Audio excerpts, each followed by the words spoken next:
The problem I always have is I always look at the screen. Yeah. When I should do. I've even talked about this on camera about how the fact. I mean, that's one thing. That's one of the things in the documentaries that About.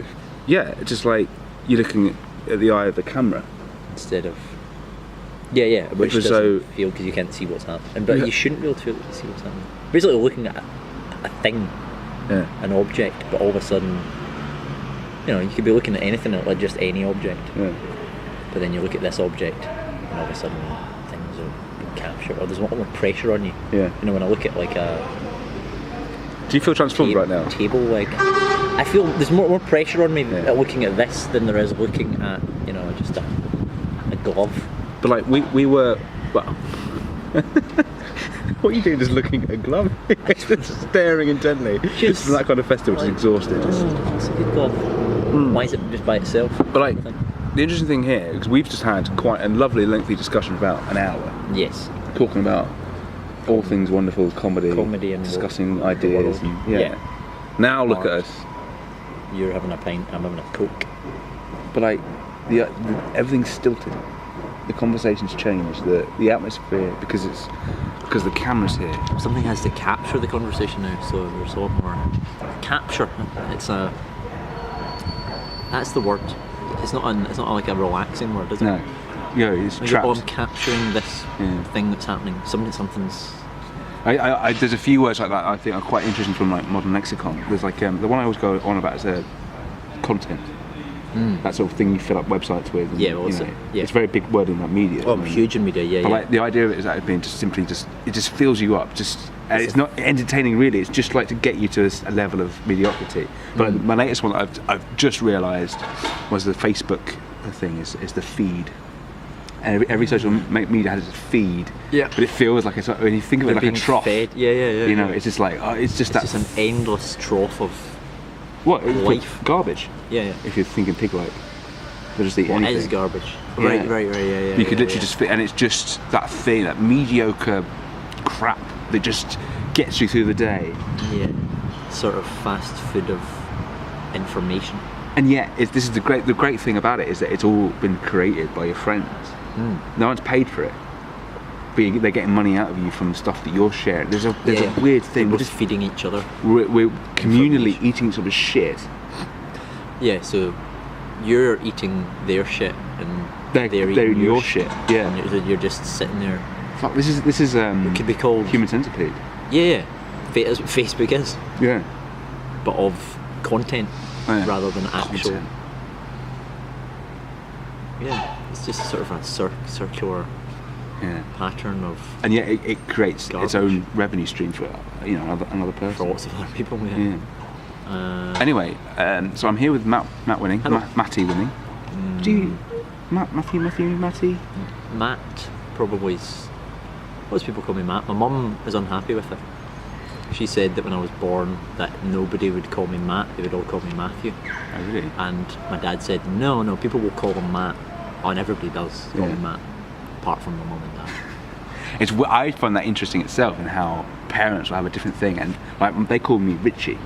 So my girlfriend found this out. She came to visit, and she was like, "Why are they all calling you Richie?" Because people used to call me Hitch. Yeah, Rich. I don't let other people call me Richie because it's quite an intimate thing that only my parents do. Rich. And even when my friends are about, they'll call me Hitch sometimes to sort of because they know that's what people call me. You'd get Rich. Not so much. No. Richie. Richie Pitch. That's what we go for. Richie Pitchy. Like Georgie Porgy, I suppose. You get Hitch and you get. Diffie. People call you Richard too much. If they're angry. Richard. I got Richard from my supervisor. I haven't told my supervisor I'm called Hitch. Even though he must have realised it from all the other people. I don't know why I don't say, call me Hitch, because that's genuinely what I go by. People always ask me, they go, what do you prefer? And I go, I don't. Yeah. I prefer you didn't talk to me, so he's saying, I prefer you just fuck off. I prefer you just, either come up with your own name for me, or... fuck off. Well, no, not until... Yeah, sometimes I want them to leave. But normally people that ask that question, they obviously haven't decided what they want to call. What would you prefer?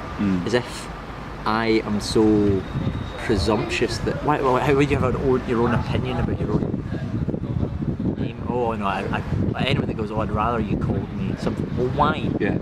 Why would you rather they called you a thing that's essentially the same as another thing? Yeah. It's all meaningless. Yeah. my name's whatever you refer to me as. I feel uncomfortable if you call me the wrong one. Yeah. Well, why would you? Why? Unless it's like, oh, that was your dad's name, or that was your. My dead dog's called that. Yeah. I don't know. That's a weird one. Anyway, yeah. My name is Good Matt. start. That's 5 minutes in already. That's how this shit works. Yeah. So, let's get to the proper interview. Yeah. What do you want to know? I would like to know about you. It has to be about you. Well, I mean, it's Or what would I like to know in general? it's about take that to mean whatever you want. I mean, it's an open invitation to discuss any ideas or things that you'd like to discuss, and things that, the stuff we were talking about would be great. What was really interesting with that would be it's kind of rehearsed, which is always quite a fascinating thing that I used to hit upon with radio interviews.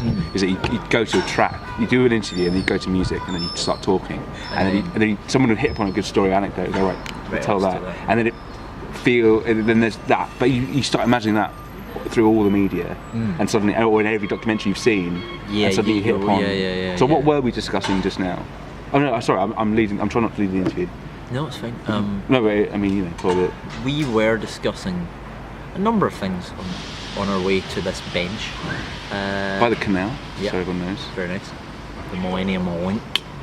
We were discussing, I guess, art in general and comedy and how you develop the idea of putting together a piece of art, essentially, and whether it's healthy to linger on it too much, and when you let go of it, and how you move on and develop as a person and as an artist. I think that was very generally what we were discussing. How do you feel that? I mean, again, I don't want to ask you questions because, No. one of the things I wanted to go on about in one of these interviews at some point was this notion of comedy and the joke and how it develops and because this is what this documentary captured. I think is this set transformed from an idea into what it is now, which is a rehearsed mess. Yeah, it's weird. It's almost like when you do something so many times, it's like it's like a natural fit. It becomes its own thing that you're able to do. It must be like someone who doesn't think about, swimming. They're an Olympic swimmer or something, and they go in the water and start. Just naturally, that's what they do. I don't know. That's one of a good example. So I don't know, something more technical like baseball or something. People are just naturally good at it. Somebody throws something to you, you'll be good at it, and it's kind of like a joke. Once you've repeated the same thing enough times, you know exactly where to put intonation and pauses, and sometimes where to leave longer pauses, or what words are the crucial. If you're essentially if you're only saying 10 words, if you say those 10 words enough times, you're going to work out the funniest way to say those 10 words. And what are the crucial words, and which aren't, and then how you can play with that. And it becomes... And then you realise what you do. A lot of them develop naturally, what facial expressions you're pulling, or how you're saying it, or what you're stressing. And then it's amazing how intricate just saying 10 words that essentially are just supposed to make someone laugh becomes. Do you find yourself possessed at all? A little bit on stage. It's weird. So, the occasions where I've been on stage and realised that I'm on stage are horrendous occasions. That's happened to me a few times, often at times when you wish it hadn't happened to me.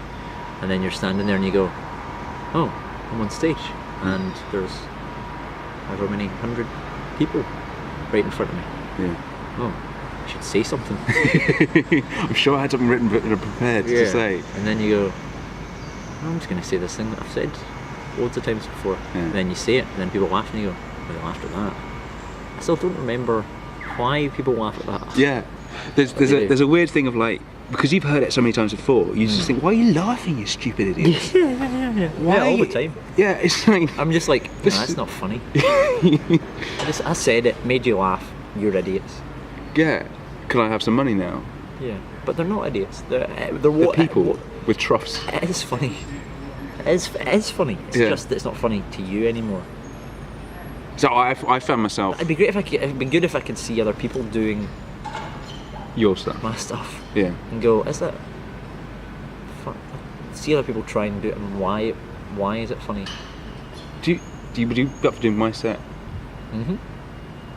That'd be really cool. I've had someone else do it already. Yeah. Yeah, I was comparing a gig. Alex Kidd, do you know him? And he's been a bit frustrated with his stuff anyway, and he's enamoured by me. I don't know why. But like, I don't know why I said that either. A what? He's Enamoured by me. enamoured by you. He's a nice man, Alex Keeley. Yeah, he's a good egg. And anyway, so I was comparing his gig, and there was like 10 minutes left. I wanted to do my set to film it. He wanted to do his set. So we decided just off. We went, well, you do my set then. So you can go on stage, but you'll do my stuff when I was at the film. And it made for quite an interesting thing for the documentary, if nothing else. Yeah. There'll be a sequence in which I'm trying to transform myself, and there I am dressed as Alex Keeley. I trimmed a tree. Is that how it goes? It's not. I mean, doing my stuff, which is distinctively me because it's so visually, it's costuming. Yeah.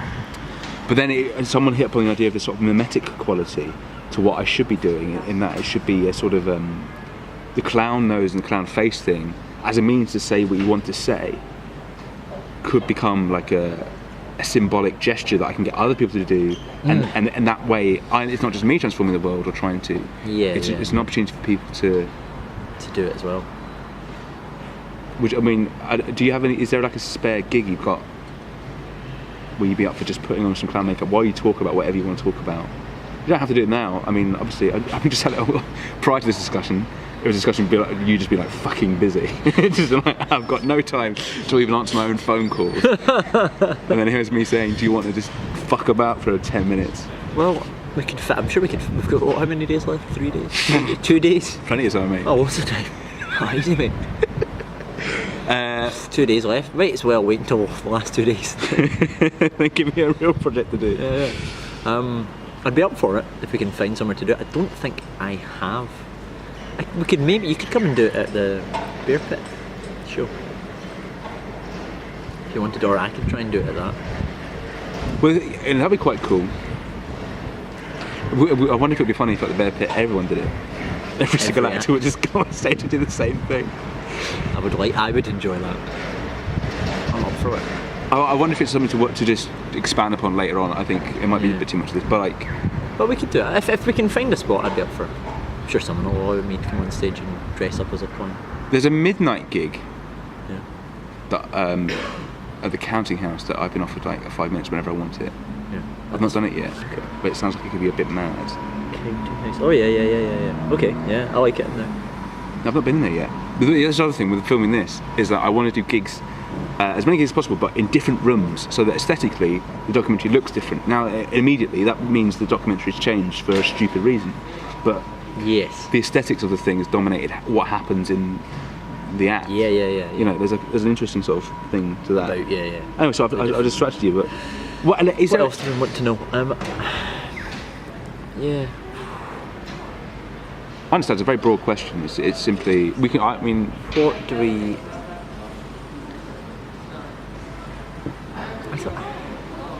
I'm a very confused man sometimes. I don't really know what I want to know, let alone from myself. That's important.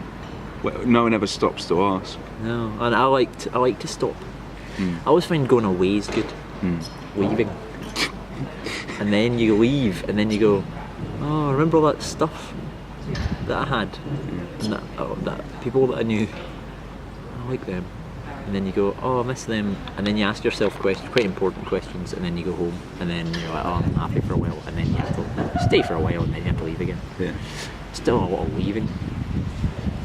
Not too much. I mean, I guess you get to a stage in life where you can't just leave. I think I never want to get to that point. I mean, obviously, with a family and shit. No. But it's good to. The problem is, I don't have enough time in my life to go away, and relaxing helps. It's not like I don't have enough time in your life to even do what you need to do. To just wash my clothes. That's what I would like. Would you want me to wash your clothes? I can do that for you. Genuinely, I'm happy to take up any. It's funny, you got a bag with you now. It's Yeah, worth all I just washing. carry a bag. I just carry a bag about with me. People always ask me why it's so big, and it is. I mean, it's almost filling up the entire camera. Then. It's massive, and then What is in there? well, yeah, people go, well, what's in there? And I take it to work, and people go, it's got a big bag. You going somewhere? And I go, oh no, I'm not going anywhere. It's just, my books. Books about how the environment's being eroded by capitalism, and a moose head, and a moose head. Yeah. Well, there's a moose head and a book about, natural capital and the environment. People go, all right, why if you get those? That's what I do. He's an academic. Yeah. And an idiot. I think eventually I'll start doing. The other thing that I get quite a lot now is because I'm a doctor.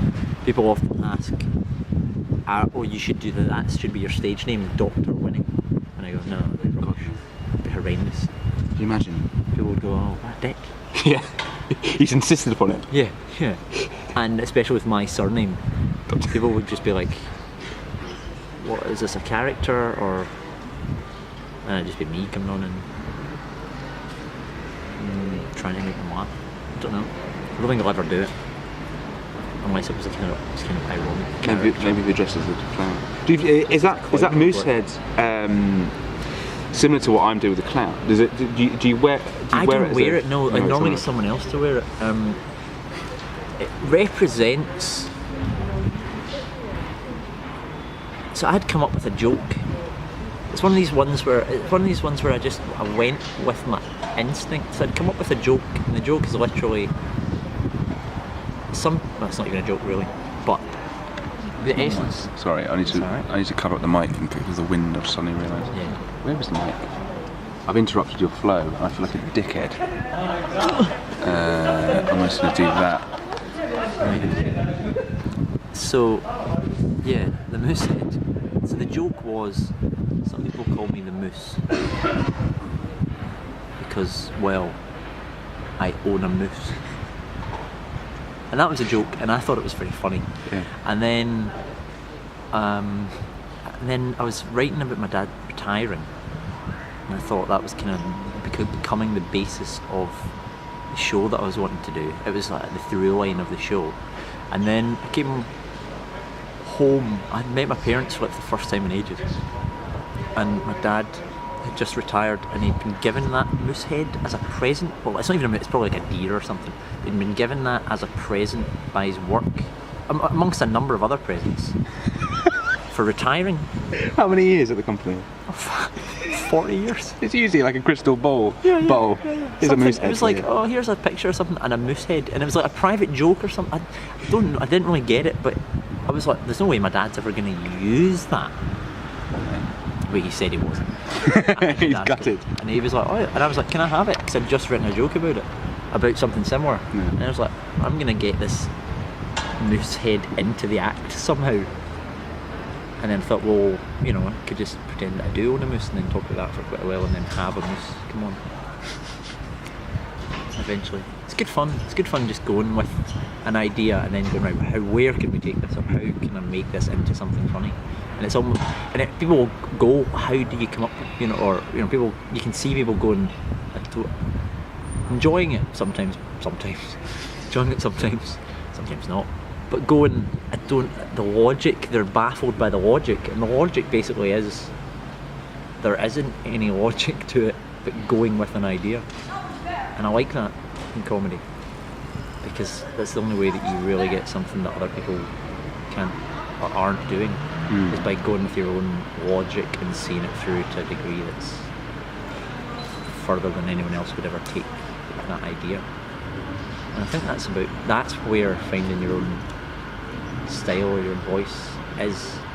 It's about following through your own ideas to a degree that having confidence in them. But it's difficult when all your ideas are quite disparate and there's very different elements to them, and they don't always sit together well. And I think eventually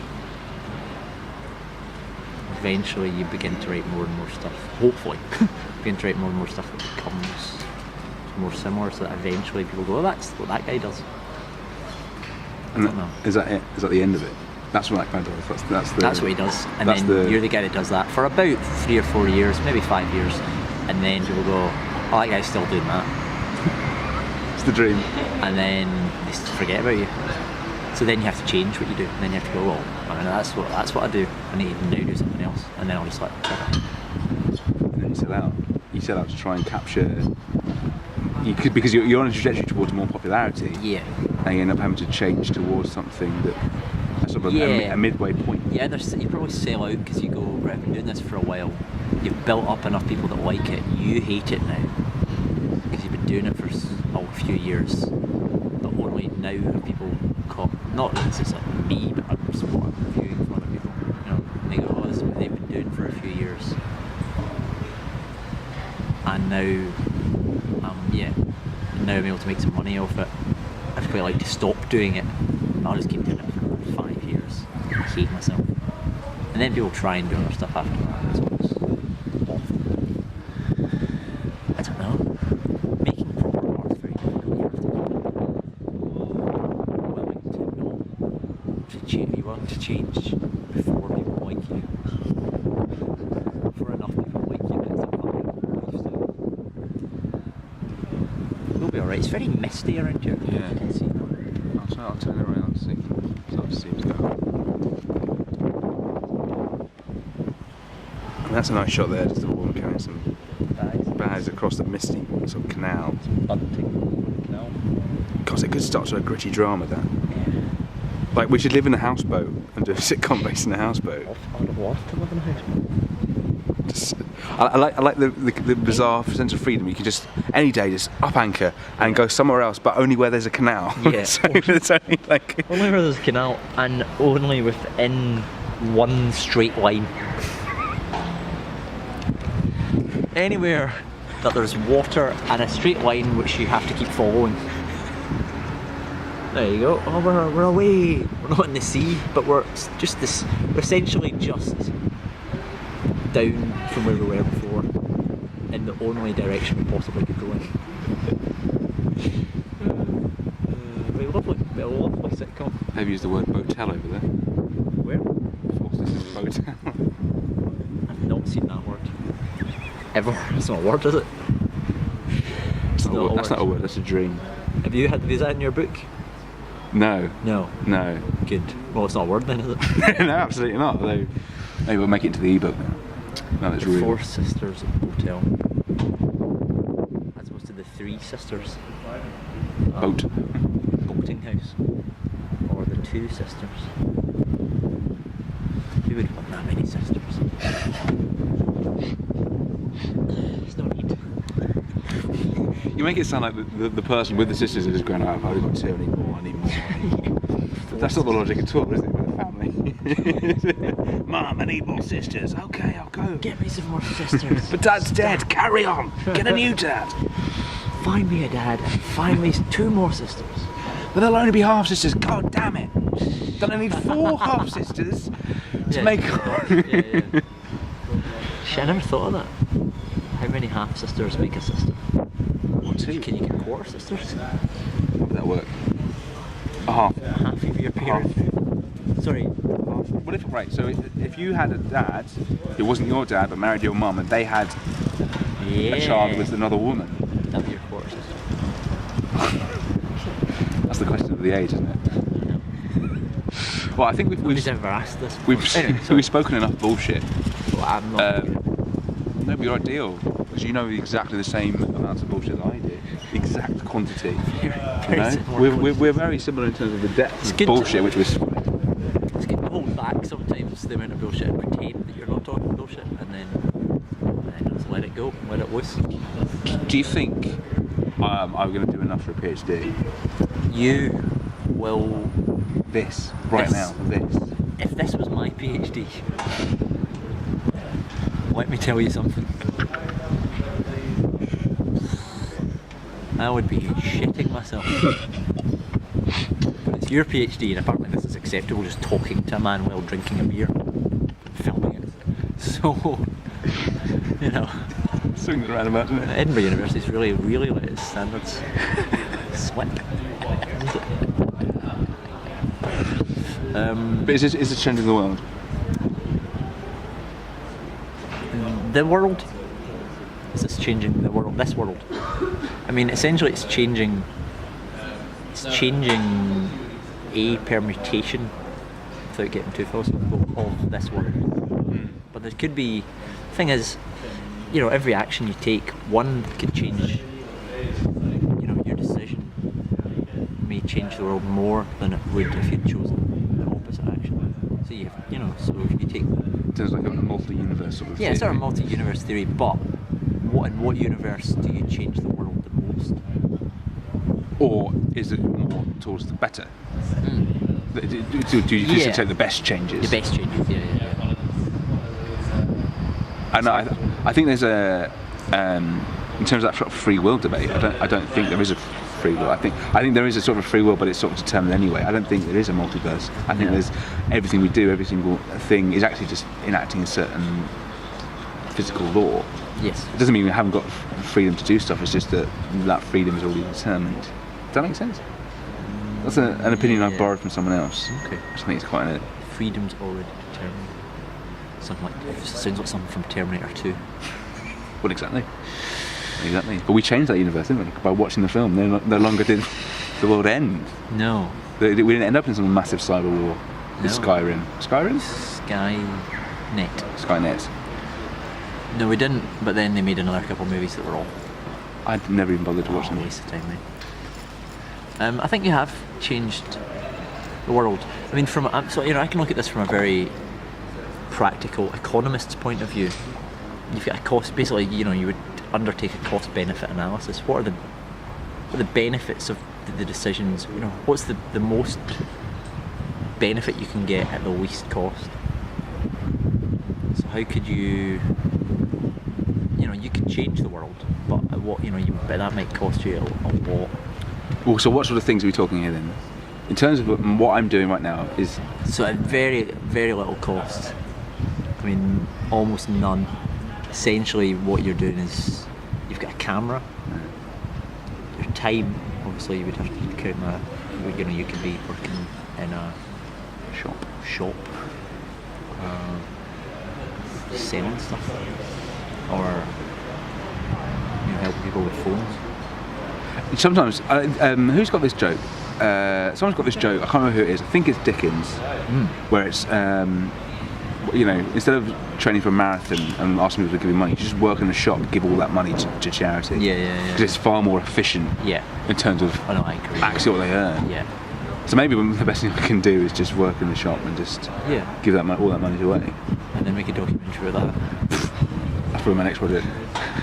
What I'll do, I'll have this come with me whatever I do, and as my career slowly sort of fails, Yeah. I'll just document everything, and Yeah. it'll actually be quite an interesting art project, but a waste of a life. Yeah. Well, that's the thing. I mean, it's just one life. How much is one life? Well, there's always in philosophy, it's always about fucking giving my organs to other people. that was the only ever question I ever remembered from philosophy, my entire 2 years doing philosophy. Yeah. Just like, is it bad that one man dies that 5 men can live? It's always, well, yes, it would be, but then if it's you, it's a bit shit. Yeah. But apparently that's like the best. Everyone always dies, but there's always a chance to save them. It's never, you know. It's never just a good Pareto optimal outcome where everybody benefits. Exactly. Or simply a question like, is it moral to work? You know, like really basic moral questions. Is it moral to have children? Is it moral to get up in the morning? Is it Nobody moral? knows. Yeah. You could ask questions forever. I stopped asking questions for quite a while. I still probably have, and I now am beginning to. But Sorry. no. Stop recording briefly. I'd quite like to start asking more questions for a while. What questions do you want to ask? Just asking, you know, but back thinking about the world. What's moral?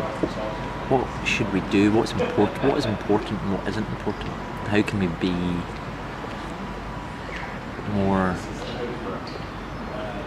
How can we be closer to people? How can I get as close to people as I possibly can? Well, we're quite close now. Is it like? Very close. If you could be this sort of proximity to anyone and have the chance to sort of say something, because this is the thing I'm trying to get at, is trying to have the opportunity. My position is essentially nihilist. Yes. To the extent that rather than just resign yourself to just swan about and just basically kill yourself. Yes. But without being so depressing. As an artist, what can you do to maybe escape this? It's about trying to find a way to try and talk to someone and say to them directly something. But then it's just finding the way to say something, let alone trying to know what to say. Like when I put on the makeup, it's a chance to sort of disarm everyone, and they sort of realise whatever you're saying, don't take it seriously, even if it is serious. Yes. But then I get to that point and I don't know what to say. Do you know what you should say? Yeah. You should just tell people that. The thing is, if it's positive or if it's negative, regardless, it shouldn't be taken. What you're essentially saying is that it shouldn't be taken at face value, or it shouldn't be taken seriously. So it'd be nice to do it different ways. It'd be nice to tell people that you love them. That's what I do. I think the closest thing I've come to anything meaningful is just to say, be happy and love each other and be kind. But that was my conclusion to my master's thesis. Right. Was love. I remember asking my supervisor, "Is that enough?" He went, "Well, sure, it's the best answer in the world, isn't it? To find that the answer to actually what can you do is just simply love." Yeah. It seems I think I had to fight for it quite significantly to the examiners, but But I always like that opportunity. I always think of these moments when you get to the largest possible audience you'll ever get. I like the idea of McIntyre stopping in the middle of his flow, and just turning around and saying, "Listen, your life isn't real. You're meaningless. There are people above you who are trying to exploit you, take money from you. Yeah. There's nothing you can do about that. But the knowledge of knowing it and trying to change it somehow can be the emancipatory thing, even though the end product might not be emancipation. The way of getting there might end up being significant and worthwhile. Because if everyone started trying to pursue this and started questioning the fact that there isn't an equality, there is a total injustice in the way the world is organised, then there's a possibility that we sort of reorganise in a better way. But is it a case of trying to sort of deceive your way to get to that point and then saying it, or is it a case of just constantly saying it until people start listening, even though they'll be listening without, I don't know. I get what you mean. Yeah. Well, I think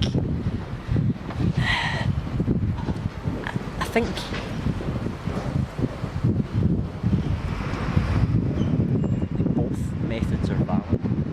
Both are equally acceptable. There's lots of good examples of bands that have done that have got huge, but then used that power to say something more to people if they just stayed a very small band that no one had ever heard of. Saying that thing constantly. Is it more moral to say the right things to no one, or to sell to give what people want, to have that one chance to say something to a lot of people? I think, I don't think there's a right answer to that. I think the interesting thing is that actually people know it. There's Harry's got a good bit at the moment about Disney films and Beauty and the Beast, and how it's always about what's on the inside that counts. And his that's great, but don't tell it to us ugly people, tell it to the beautiful people so they start going out with us. And he talks about Beauty and the Beast and says what we learned from Disney is that it's what's on the inside that counts, and if you believe in that and you kiss them, then they'll end up turning into someone beautiful. And so there's that sort of twist of there is an intrinsic logic that we also understand as kids. Every single Disney film is always about, greed and money is not worthwhile. What is worthwhile is love and family. And yet we just sort of, like Santa Claus, we just sort of sell it as a lie to children without ever taking it into the sort of the real thing of us day to day. And yet it seems like the most inherent logic. Yes. Yeah, and I think we all still have it. I think everybody's still programmed to feel that way. Do you think they're programmed, or are we programmed against it? Are we not in fact bonobos?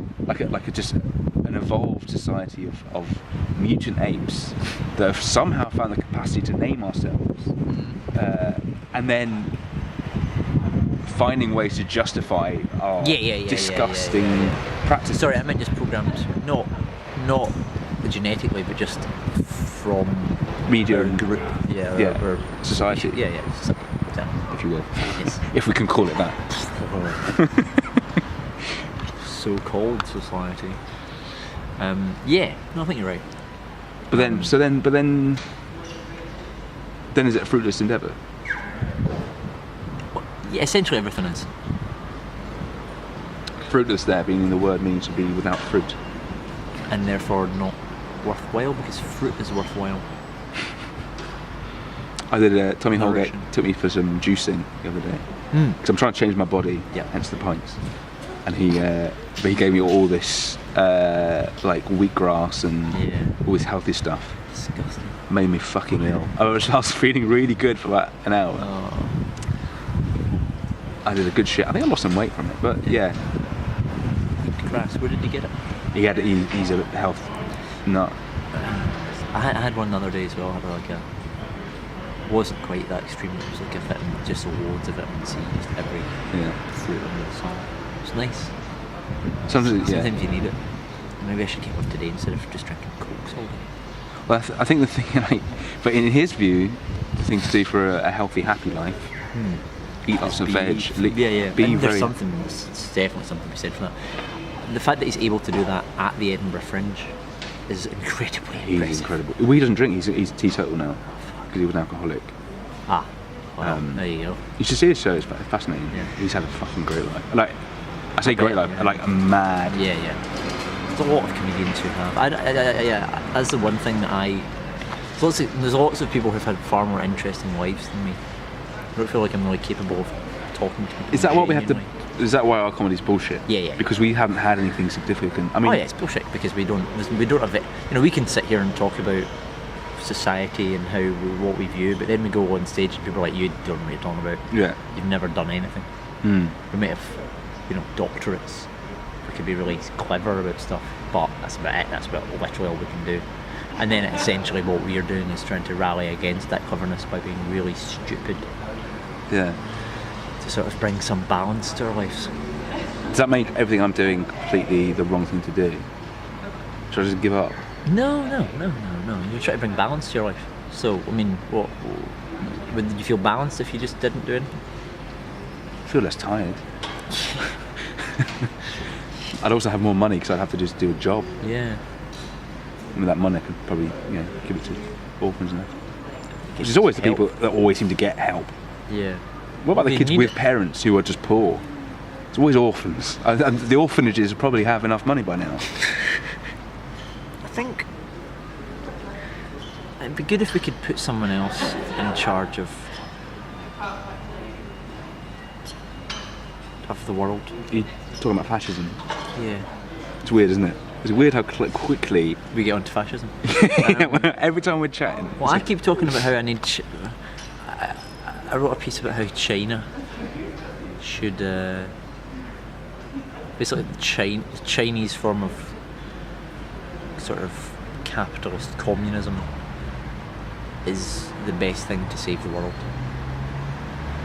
And while it's obviously not, it's the only way we can solve proper difficult problems like climate change, because you've got a government that they go, right, this is what we need to do. It might affect us for a while, but we'll do it. That's a really fascinating thing because they don't have the pressure of the political process, the democratic process, where they're having to go, oh, these people are going to re-elect us in 5 years' time, so we can't upset them by raising, taxes on imported goods or whatever.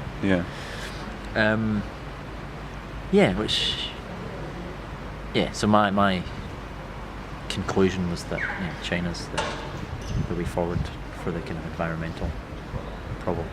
It's quite interesting because when the G8 thing was happening, was it G8? There was big climate conferences, and they're talking about and what we can do. Kyoto, And they were saying, well, we can't really do this because like China and India, these big sort of powerful nations, they don't feel pressured because we've suddenly gone, well, we're not doing so well economically. Maybe we should sort of impose a sort of but actually leading the way, China is doing phenomenally well in terms of its environmental, sustainability. Whereas we're looking at fracking now, which can't.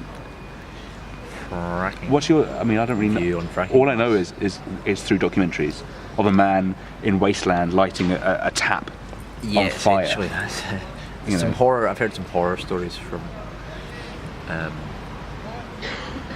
the US, but the thing is, the US is big enough that if you do fracking there's huge areas of land where nobody or very few people live near. It's not really possible in the UK. Yeah, well, was it Balcombe? It's like Middle England somewhere. Yeah. And then they were talking about, was it Nigel Lawson? Yeah. Was talking about the desolate northeast. Just put it there. That's what he said. Jesus Christ. Who is George Osborne's father-in-law? Here we go. So, quite a staunch fracking enthusiast is father-in-law of Chancellor of the Exchequer, who's decided to lower taxes to stimulate fracking in the UK. I think David Cameron sort of just doesn't care. He'll do whatever. Whereas Osborne is a proper conservative. Yeah. And horrible person. This is the thing. I don't think for a second. The thing when Thatcher died, there was a massive thing on Twitter, and suddenly half were celebrating, and half were saying no, this is still the death of a woman, right? Even though it was obviously a woman who was a robot and a horrible piece of engineering, right? Whatever. But the point is, I don't think Conservatives do anything out of hatred. No. They genuinely think that the real organisation of a country towards how it used to be, towards some sort of a greater good than people can understand, is their position. And it's always, and to attack them for being evil or whatever, it's just, for them, it's like a pantomime. Yes. When they were booed at the Olympics, it wasn't because they felt, this is their release. This is just them. This is what the country does when we're doing the right thing. Ian Rankin just walked past. He looks good, doesn't he? That's very nice. Best asking if you want to be in a documentary. Wearing a coat over his shoulder. Casual. So, cool. Taking it easy today. It's quite warm outside. I'm having to wear my entire coat because it's freezing. But I don't know what's up with him. He tried to stand up. Did he? At the Fringe this year. How did it go? Do you know? I don't know. I'm sure he's probably quite good at it because he's also a very good writer. But I was quite annoyed because did you get a thing? It might have even been through you. Did Jukers contact you? Yeah, but it was kind of a weird thing. I don't think they really knew me. No, same with me. But I was quite annoyed because I think I like the brewery. Yeah. And they're nice beers. They're quite good people. But all of a sudden they've decided that they know anything about comedy. And that they were holding some competition.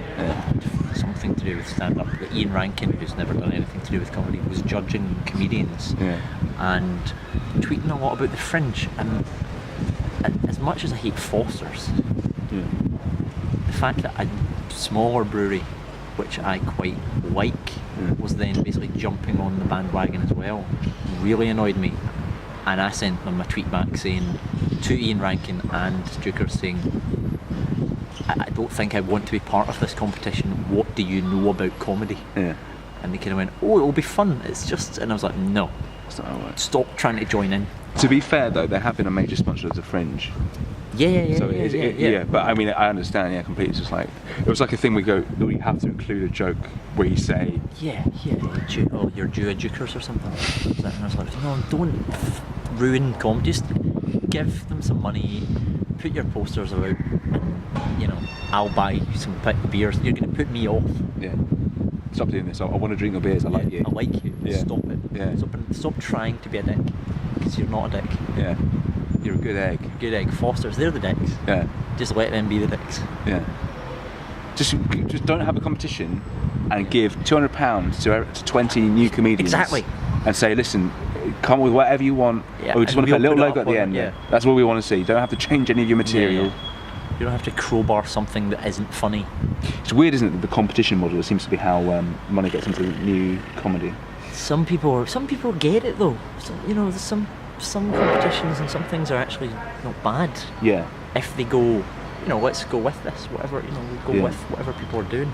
But it's when you try to force a brand upon comedy, it just backfires completely.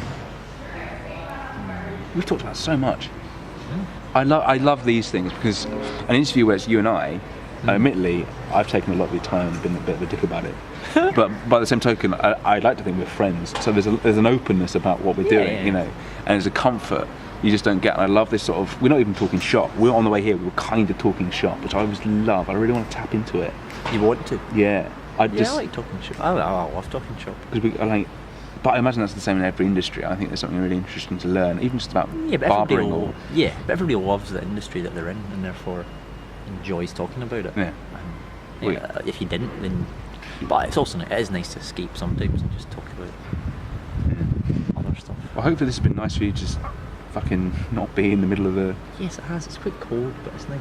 Yeah. There's a man in a suit here having a milkshake in the fridge and a sandwich at what time is it? 6. So what's he doing after this? Where's he going? What do you do if you have a fridge and a sandwich at 6 o'clock? It's probably like a gig. That's all I know. He's probably on at the Three Sisters. The Four Sisters Botel. Yeah, he's doing a gig in the Four Sisters. Upstairs in the shed room. There definitely is no upstairs there.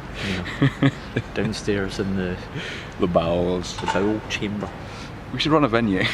Here on a barge. On a barge, absolutely. Awesome. Comedy on a barge. I mean, there's everything else. There genuinely is a comedy on the barge. William was a good bit about that. I'm going to turn it off before I do his material.